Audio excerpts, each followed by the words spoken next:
కళ్యాణ లక్ష్మి షాదీ ముబారక్ కార్యక్రమాలు ప్రభుత్వం నిరంతరం చేసే ప్రక్రియ అని ఎమ్మెల్యే కోరం కనకయ్య తెలిపారు. పేదింటి ఆడపిల్ల పెళ్లికి ప్రభుత్వం ఆర్థిక చేయూత ఇచ్చే మంచి కార్యక్రమం అన్నారు. ఇల్లందు మండలం పట్టణంలోని కళ్యాణ లక్ష్మి లబ్ధిదారులకు ఎమ్మెల్యే స్థానిక ప్రజాప్రతినిధులు అధికారులతో కలిసి చెక్కులు పంపిణీ చేశారు. పేదల సంక్షేమమే లక్ష్యంగా తమ ప్రభుత్వం పనిచేస్తుందని, అర్హులందరికీ సంక్షేమ పథకాలు అందించడమే లక్ష్యంగా కృషి చేస్తుందని ఎమ్మెల్యే తెలిపారు.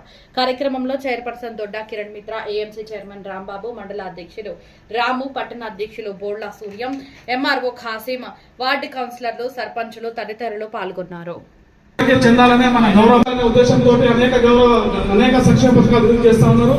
వాటిలో మనకి ఎంత ఆర్థిక సంపత్తి గౌరవ ముఖ్యమంత్రి వర్యులు మనకి కావాల్సినటువంటి మన సీఎంఆర్ చెక్కులు కావచ్చు, కళ్యాణ లక్ష్మి చెక్కులు కావచ్చు, ఏదైనా సరే ఎక్కడ కూడా నిర్లక్ష్యం వహించకుండా వారి పేదలు వారి కంపల్సరీ అందియాల్సిందిగా కంపల్సరీ అందిస్తేనే వారు ఆర్థికంగా వెనుకబడిన వారు కావచ్చు.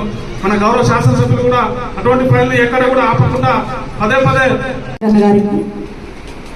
మార్కెట్ యార్డ్ చైర్మన్ రాబాబన్న గారికి, మండల గారికి, మన సూర్యమన్న గారికి, గౌరవ కౌన్సిలర్లకు, సర్పంచ్లకు, ఉప సర్పంచ్లకు, ఇక్కడికి వచ్చిన అక్క చెల్లెలకు, అన్నతమ్ములకు, అందరికి ప్రింట్ అండ్ మీడియా ఎలక్ట్రానిక్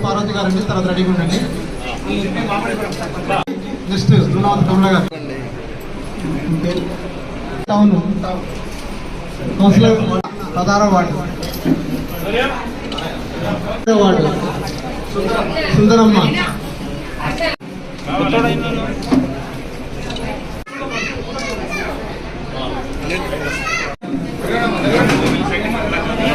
ముందరండి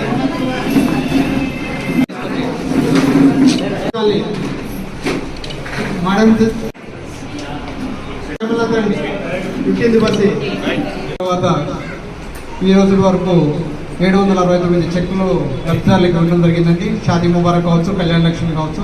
దానికి గాను 7,69,89,204 రూపాయలు మన ఈ ప్రభుత్వం ఏర్పడిన తర్వాత డిస్ట్రిబ్యూషన్ చేశానండి. దాంట్లో భాగంగా ఈరోజు మనం ఇచ్చే చెక్కులు 56 చెక్కులు అండి. 56 చెక్కులు గాను ఎస్టీ 31, బీసీ 9, ఎస్సీ 6, తర్వాత మైనార్టీ 10 అండి. మొత్తం కలిపి 56 చెక్కులు. 56 చెక్కులు గాను 56,06,496 రూపాయలు ఈరోజు మన ఎమ్మెల్యే గారి చేతుల మీదుగా డిస్ట్రిబ్యూషన్ చేస్తున్నామండి. ఇందులో భాగంగానే మన ఎమ్మెల్యే గారికి మన కళ్యాణ లక్ష్మి షాదీ ముబారక్ సంబంధించి మిగతా మండలాల కంటే కూడా ఎక్కువ డబ్బులు మన ఎమ్మెల్యే గారు వెనకబడి ప్రభుత్వం నుంచి బాగా ప్రెజర్ చేసి మనకి సార్ గ్రాంట్ తెప్పించారు. ఈ విషయంలో మీరు దరఖాస్తు పెట్టుకోవడమే ఆలస్యం అండి.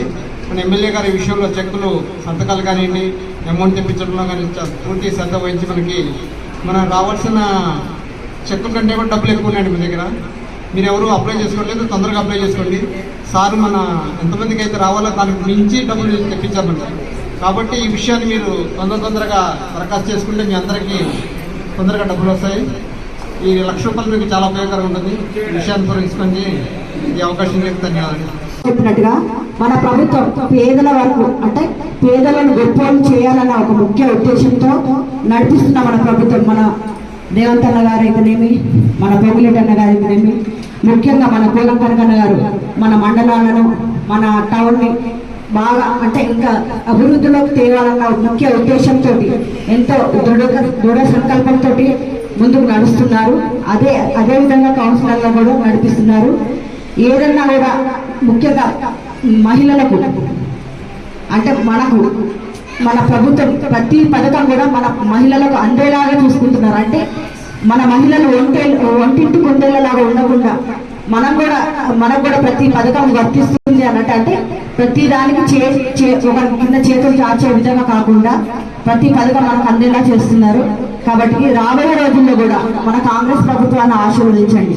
10 సంవత్సరాలు కేసీఆర్ ప్రభుత్వం పాలించి అప్పులు కోట్ల లెక్కల్లో మన కుప్పలుగా పెట్టి మన నెత్తిన మీద పెట్టినారు. ఆయన అప్పులున్నా కూడా ప్రతి సంక్షేమ పథకం మనకు అందుబాటులో తేవాలని ఎంతగానో కృషి చేస్తుంది రేవంత్ అన్న గారి ప్రభుత్వం. కాబట్టి ఈ యొక్క ప్రతి విషయాన్ని మీ మనసులో ఉంచుకోవాలి, మీ ఆలోచనలో ఉంచుకోవాలి. రాబోయే రోజుల్లో కూడా ఇప్పుడు ఈ కౌన్సిలర్లను అయితేనేమి, సర్పంచ్లను అయితేనేమి, ఎమ్మెల్యేలని, ఎంపీలని ఎలా అయితే గెలిపించారో కాంగ్రెస్ ప్రభుత్వం తరఫు నుంచి వచ్చే రాబోయే రోజుల్లో కూడా అలాగే మీ ఆశీర్వాదాలు కాంగ్రెస్ ప్రభుత్వం ఉంచి రాబోయే రోజుల్లో కూడా మన కనకన్నను గెలిపించుకోవాలి, అందరి బాధ్యతగా తీసుకోవాలని కోరుకుంటూ ఈ అవకాశం ఇచ్చిన ప్రతి ఒక్కరికి పేరు పేరున నమస్కారాలు తెలుపుకుంటున్నాను. ఇది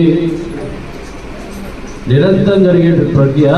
మీలో ఎవరైనా కూడా ఆలస్యం చేయకుండా పెళ్ళైనా కానీ ఆరోగ్యం బాగాలేకపోయినా ఎలాంటి ఇబ్బంది వచ్చినా కూడా గౌరవ ముఖ్యమంత్రి గారి సహాయ నిధులు అందరూ కూడా సహకారం ఇచ్చే విధంగా ప్రభుత్వం ప్రయత్నం చేస్తుంది.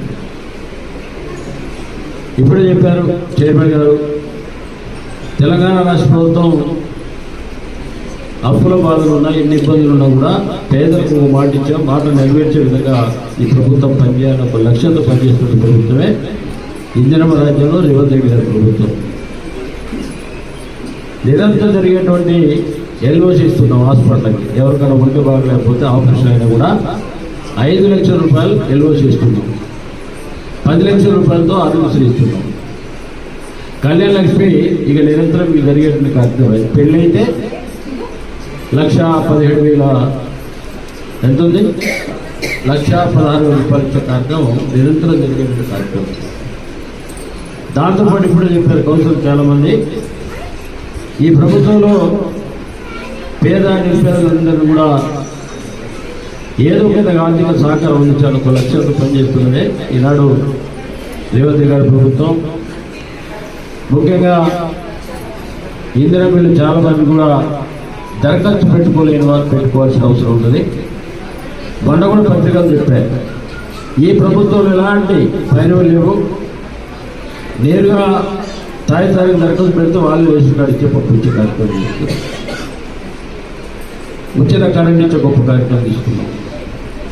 మహిళలకి వడ్డీ లేని రుణాలు లింకేజ్ డోగ్రాలు ఉంటే నిరంతరం చిన్న చిన్న పరిశ్రమల ద్వారా ఆ కుటుంబాన్ని పోషించే విధంగా ప్రభుత్వం ఒక సహకారం ఇచ్చే కార్యక్రమం చేస్తుంది. మహిళా సహకార కార్యక్రమం.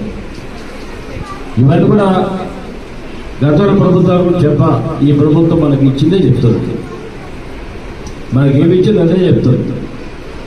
ఉచిత పరిస్థితుల నిరంతరం జరిగే ప్రక్రియ. ప్రభుత్వం నష్టపోయినా కూడా మహిళలకు మాట ఇచ్చాం, మాట నెరవేర్చాలని ఒక లక్ష్యంతో ఈనాడు ప్రభుత్వం పనిచేస్తుంది.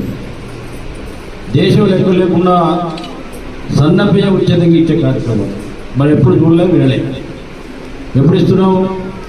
తెలంగాణ రాష్ట్ర ప్రభుత్వం వచ్చిన తర్వాత రేషన్ కార్డు ఇచ్చా, రేషన్ కార్డుతో పాటు బియ్యం ఇచ్చే కార్యక్రమం చేస్తున్నాం. ఉచిత బియ్యం ఈ 2 చాలు. ఇల్లు, బియ్యం, రేషన్ కార్డు ఇవి మనిషికి సరిపోయేంత ప్రభుత్వం ఇచ్చే కార్యక్రమం. ఇది 1000 కోట్ల ఆస్తులు మనకు పనిలేదు, మనంతా పేదవాళ్ళం. పేదవారి గురించి ఆలోచించిన ప్రభుత్వమే కాంగ్రెస్ పార్టీ, కాంగ్రెస్ ప్రభుత్వం, రేవంత్ రెడ్డి గారి ప్రభుత్వం చెప్పి అందరూ కూడా విజ్ఞప్తి చేస్తూ మీరు కూడా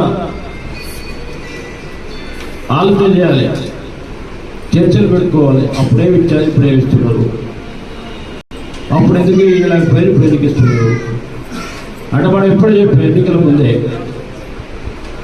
మహిళలందరూ కూడా పథకాలు ఇవ్వాలి అంటే కొంత ఆలస్యం జాప్యానికి కారణం ఏంటి? గతంలో ప్రభుత్వం ఉన్నటువంటి బడ్జెట్ మొత్తం చేసిన తర్వాత వారి వడ్డీ కడుతూ నెలకి 7 కోట్ల రూపాయలు వడ్డీ కడుతూ మనం వాళ్ళు అప్పు తెచ్చి మీకు ఈ సంక్షేమ పథకాలు